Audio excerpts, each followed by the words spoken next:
আজকে রনির জন্মদিন, সে উপলক্ষে আজকে কেক কাটা হচ্ছে। শুভ পয়দা দিবস।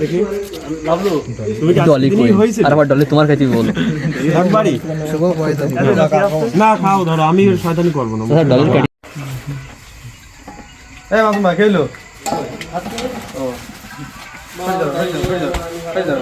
আমাকে তো একটু খুশ।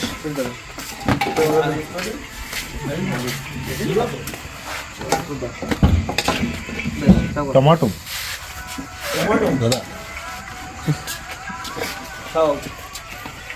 এই যে বিতরণের কাজ চলছে। ও ওইস ওইস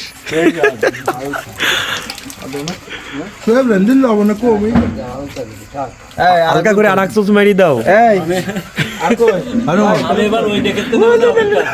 কেন আলাদা আলাদা রান্না? ও তাহলে আমার এত ডিক দিলে কেন? একটু দেখাই, আমি তো আলাদা আলাদা একটু টেস্ট করবো ভাই।